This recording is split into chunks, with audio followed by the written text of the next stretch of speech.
ഇക്കാലത്ത് പ്രണയിക്കാനും സൗഹൃദം കൂടാനും പോകുന്നവരുടെ ശ്രദ്ധയ്ക്ക് ഏതുതരം ബന്ധമാണെങ്കിലും അതിൽ ചതി ഉണ്ടാകാൻ പാടില്ല. തിരുവനന്തപുരം മെഡിക്കൽ കോളേജ് മുൻ സൂപ്രണ്ട് ഡോക്ടർ സുനിൽകുമാറിനെതിരെ ഒരു സ്ത്രീ നൽകിയ പരാതി അല്പം ഗൗരവമേറിയതാണ്. ചികിത്സയ്ക്കെത്തിയ സ്ത്രീയുമായി സൗഹൃദം സ്ഥാപിച്ച് പീഡിപ്പിച്ചെന്ന പരാതിയിൽ മെഡിക്കൽ കോളേജ് പോലീസ് ഡോക്ടർ സുനിലിനെതിരെ കേസെടുത്തു. അതേസമയം പരാതി ഹണി ട്രാപ്പ് എന്നാണ് ഡോക്ടറുടെ കുടുംബത്തിൻ്റെ ആരോപണം. യുവതിക്കെതിരെ ഡോക്ടറും പരാതി നൽകിയിട്ടുണ്ട്.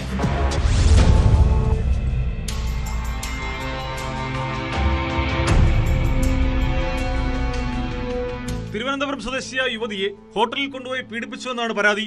പരാതിയുടെ അടിസ്ഥാനത്തിൽ medical college police case register ചെയ്തു. 2023 സെപ്റ്റംബറിലാണ് ഇരുവരും പരിചയപ്പെട്ടത്. അതിനുശേഷം കോവളമടക്കം പലയിടങ്ങളിലും എത്തിച്ച് വിവാഹ വാഗ്ദാനം നൽകി ലൈംഗികമായി ചൂഷണം ചെയ്തെന്നാണ് പരാതി. ഇപ്പോൾ അവധിയിലുള്ള ഡോക്ടർ സുനിൽകുമാറിനെ മെഡിക്കൽ കോളേജ് പോലീസ് ചോദ്യം ചെയ്തു വരികയാണ്.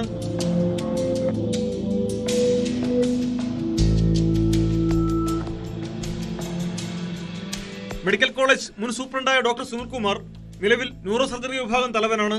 അതേസമയം ഇക്കാര്യം പറഞ്ഞ് കേസ് കൊടുക്കുമെന്ന് ഭീഷണിപ്പെടുത്തി പലപ്പോഴായി യുവതി ലക്ഷങ്ങൾ കൈപ്പറ്റിയതായി ഡോക്ടർ ആരോപിക്കുന്നു. സംഭവം ഹണി ട്രാപ്പാണെന്നാണ് ഡോക്ടറുടെ കുടുംബത്തിന്റെ പ്രതികരണം. പരാതിക്കാരി ഫ്ളാറ്റിനായി ഭീഷണിപ്പെടുത്തുകയും പണം തട്ടിയെടുക്കുകയും ചെയ്തെന്നും കുടുംബം ആരോപിച്ചു. ഈ യുവതിക്കെതിരെ ഡോക്ടറും പരാതി നൽകിയിട്ടുണ്ട്. സംഭവത്തിൽ എല്ലാ വശങ്ങളും പരിശോധിച്ചു വരികയാണെന്ന് പോലീസ് അറിയിച്ചു.